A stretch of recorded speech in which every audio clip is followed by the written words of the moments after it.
Futsal is a ball sport played on a hard court, smaller than a football pitch, and mainly indoors. Therefore, a futsal player needs to have a great capacity of intermittent endurance, repeated sprint ability, and leg power, while technical aspects include the ability of high level of shooting and passing skills, agility, and coordination. Good coaches recognize the important role they play in influencing behavior and boosting the confidence and self-esteem of their young charge. Raising the confidence of a young children means building on strengths rather than weaknesses.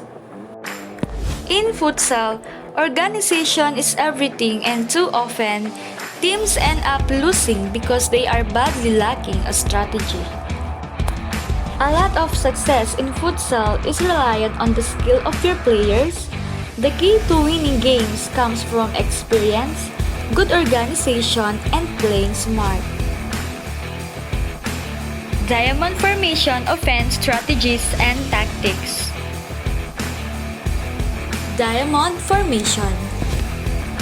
One of the most popular formation, this formation appears as 1-2-1.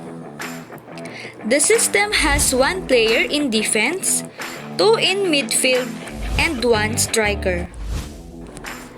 The two midfielders can also act as wingers and give width to the system. In futsal, we have a goalkeeper, and we have outfielders, which are the forward, the backward, the left winger, and the right winger. The forward is the forward towards the goal we're trying to score. The back is the most back towards the goal we're trying to defend other than the goalkeeper. And then our left wing and the right wing are out to the side. And if you look at to the shape that we've just made here, we have a diamond formation. If we get the ball and we start dribbling down on offense, our wings go out and wide, and our back and forward are gonna try to stay in the middle of the court, or in short, they spread out but it's still in a diamond position. And also the other team have the wingers, the back and forward, so their wingers have also the way to sideline to guard our wings. Always remember that if you are a winger, you want to get a nice and wide as soon as we take control of the ball. As we go down the court farther the wings, stay wide all the way until we cross over mid-court.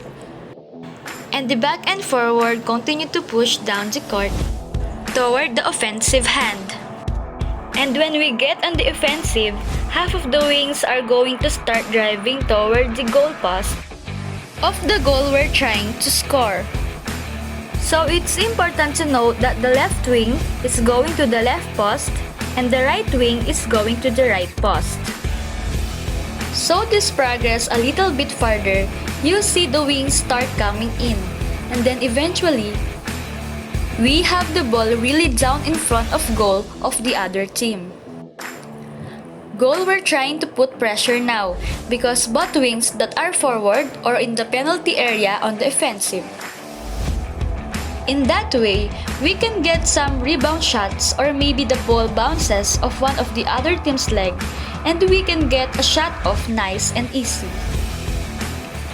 So if we rewind back and go through this progression, one more time, we already saw the diamond here when we are on defensive.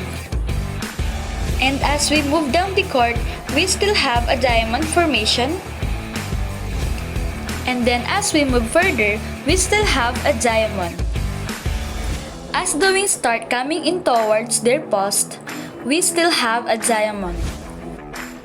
And then, even when we're putting lots of pressure on their goal, we have a diamond.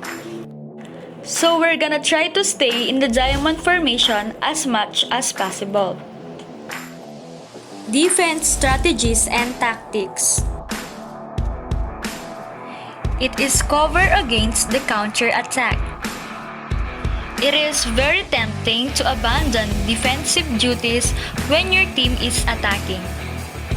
You should always have defensive cover. As you can see, player A runs forward with the ball, and the player B must drop in and cover against the counter. You have to make sure that one player occupies a defensive position at all times. That doesn't mean being back out of the action. It just means that they're ready to intercept any quick breaks forward and changes of possession. Attitude and responsibility. Defense is not just for defenders. All players must defend.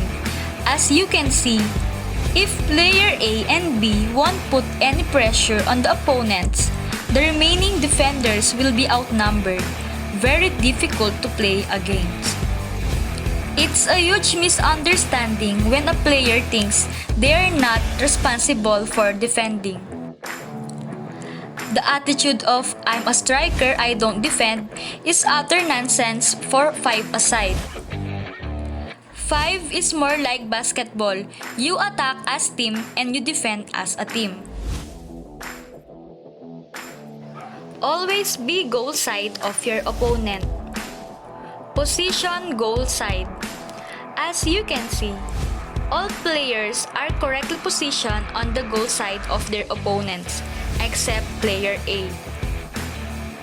When you're taking up defensive positions, the basics are simple. Get between your opponent and the goal. In that way, you are blocking their route to scoring.